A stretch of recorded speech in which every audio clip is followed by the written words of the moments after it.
SBF এর একটা জিনিস কিন্তু বেশ ভালো লাগছে, সেটা হচ্ছে এসবিএফ কিন্তু আবার অ্যাকশন ফিল্মের দিকে ঝুঁকছে।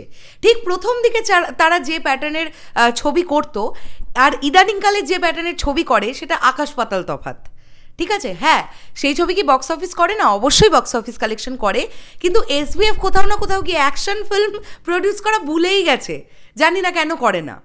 তো আবার এসবিএফ কিন্তু সেই দিকটাতে ফিরছে। 2024 সাল যদি আমরা দেখি, শাকিব খানের তুফান ছবিটার অন্যতম প্রডিউসার তারা।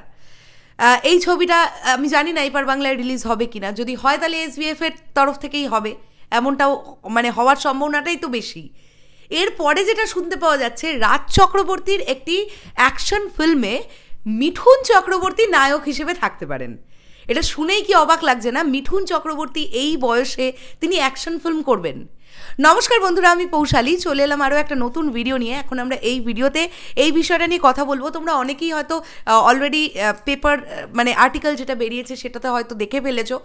তো এটা নিয়ে একটুখানি আলোচনা করা যাক। এটাই কি সেই ছবিটা যেটা কিছুদিন আগে আমরা জানতে পারছিলাম যে দেবদা স্ক্রিপ্টটা পছন্দ হয়নি, তাই দেবদা করবেন না বলেছেন? এটাই কি সেই ছবিটা কিনা আমি জানি না। তো আমি না জেনে তো হট করে একটা কমেন্ট পাস করতে পারবো না, সেটা ঠিকও হবে না করাটা। যদিও মিঠুন চক্রবর্তীও কিন্তু এখনো কমপ্লিটলি ইয়েস করেননি। আরে করবেনটা কি করে? সবে মাত্র স্ক্রিপ্টিংয়ের কাজ শুরু হয়েছে এই ছবিটা একদমই প্রাথমিক পর্যায়ে আছে। তো আজকে বেশ কয়েকটি পোর্টালে এই পার্টিকুলার আর্টিকেলটা বেরিয়ে গেছে এবং সেখান থেকেই আমরা জানতে পারলাম। এটা যদি হয় তাহলে অনেক দিন পরে আবার রাজ চক্রবর্তী এবং এসবিএফকে আমরা একসঙ্গে দেখতে পাবো। আর যদি আমরা এটাই বলি, অ্যাকচুয়ালি আমরা তো বাঙালিরা আসলে খুব কাঁকড়ার জাত আর সমালোচনা বাগিস, এটা মানতে হবে।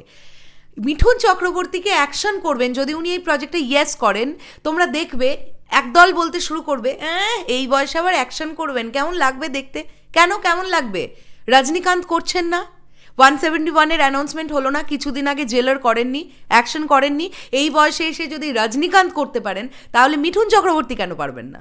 কিন্তু ওই যে একটা ব্যাপার, সাউথ ইন্ডিয়ার লোকজন যে সাপোর্টটা করতে পারে, তারা যে পজিটিভলি ভাবতে পারে, সেটা আমাদের এখানে বাঙালি দর্শকের মধ্যে নেই। তো বাঙালি দর্শক জেলার এলেই দেখতে যাবে, কিন্তু আমাদের এখানে মিঠুন চক্রবর্তী একটা এরকম প্রজেক্টে যদি ইয়েস করেন, আগেই দেখো তোমরা কত সমালোচনা করবে। আগে তো সমালোচনা করে নেবে, তারপরে দেখে ভালো লাগলে ভালো বলবে। তো এই হচ্ছে আমাদের বাঙালিদের এখন কালচার বা মেন্টালিটি। যাই হোক, এগুলোতে মিঠুন চক্রবর্তীর কিছু যায় আসে না। ওনার যদি স্ক্রিপ্ট ভালো লাগে, উনি বলেছেন স্ক্রিপ্ট যদি ওনার ভালো লাগে তবেই উনি করবেন এই ছবিটা। আর যদি এমনটা সত্যি হয়, আমরা দেখো রিসেন্ট টাইমে বুম্বাদাকে রিকোয়েস্ট করি যে বুম্বাদা তুমি একটা অ্যাকশন ফিল্ম করো। বুম্বাদার বয়স 60+, সেখানে মিঠুন চক্রবর্তী বুম্বাদার থেকে বয়সে আরও অনেক বেশি। যদি এমনটা হয় মিঠুন চক্রবর্তী আগে আবার একটা অ্যাকশন ফিল্ম করে দিলেন, তাহলে সেক্ষেত্রে তো মানে আমরা অবশ্যই বুম্বাদাকে পেতে পারি, বা এই আশা আমরা করতেই পারি যে মানুষটাকে আমরা চাই অ্যাকশনে দেখতে, তাই না?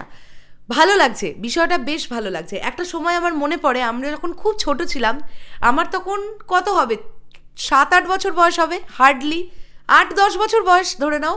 সেই সময় আমাদের ওখানে একটা মাঠ ছিল, আর শীতকালে 4 দিনের একটা অনুষ্ঠান হতো। 4 দিনে টোটাল 3টে করে সিনেমা দেখানো হবে, ঠিক আছে?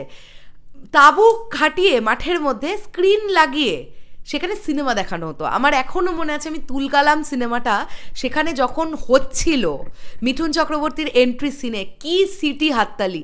এখন সেই দিনও নেই, সেই মাঠে আর তাঁবু টাঙিয়ে ছবিও দেখানো হয় না, মানে ম্যাক্সিমাম সিঙ্গেল স্ক্রিন উঠে গেছে, সেই সিটি হাততালির পরিমাণও কমে গেছে, সবই মাল্টিপ্লেক্স ওরিয়েন্টেড।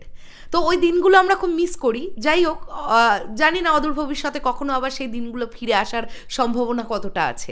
তবে যদি মিঠুন চক্রবর্তী এই প্রজেক্টটাতে ইয়েস করেন, খুবই ভালো হবে। ওনার এখন যা বয়স, তাতে করে যদি উনি ইয়েস করেন তাহলে জানতে হবে যে ওনাকে অনেক সাধুবাদ জানাতে হবে যে উনি এতটা রিস্ক নিয়ে, বা উনি এই প্রজেক্টটাকে ইয়েস করছেন মানেই উনি অ্যাকশন ফিল্ম করতে চান। এবং রাজ চক্রবর্তী একজন মানে হার্ডকোর কমার্শিয়াল ছবির ডিরেক্টর, আমার তো খুব ভালো লাগে।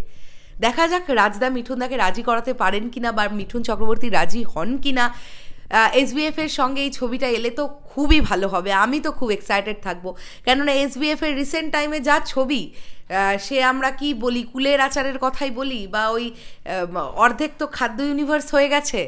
তার মধ্যে চিনি ফিনি এসে চিনি টু মিনি টু এইসব করে করে করে করে হ্যাঁ তার মধ্যে কিছু ভালো ছবিও আসে, লাইক কাবুলিওয়ালা আমি খুব এক্সাইটেড দেখার জন্যে। মিঠুন চক্রবর্তী কাজ করছেন। আচ্ছা, এরপরে সোহমদার প্রযোজনায়, মানে সোহমদার প্রোডাকশন হাউসের প্রযোজনায় শাস্ত্রী বলে ছবিটাতে মিঠুনদাকে আমরা দেখতে পাবো। সেটাও অত্যন্ত সুন্দর একটা গল্প। হ্যাঁ, গল্পটা আমি জানি, এখনই বলবো না, মজাটা চলে যাবে। তো শাস্ত্রী ছবিটাও মিঠুনদা কাজ করছেন, তো সেই ছবিটাও আসবে। তার মানে বাংলায় কিন্তু মিঠুনদা কাজ করছেন আবার, মানে আমরা আবার মিঠুনদাকে দেখতে পাচ্ছি। প্রজাপতি দিয়ে আবার নতুন করে একটা ব্যাপার আমরা পেলাম আর কি। খুব ভালো লাগছে মিঠুন চক্রবর্তী আবার বাংলায় কাজ করছেন, বাংলা ছবিতে কাজ করছেন। তোমাদের এন্টায়ার বিষয়টাকে নিয়ে কী বক্তব্য অবশ্যই কমেন্ট করে জানিও। আসছি আবার খুব শিগগিরই নতুন কোনো ভিডিও নিয়ে। তাহলে এখনের জন্য সকলকে টাটা।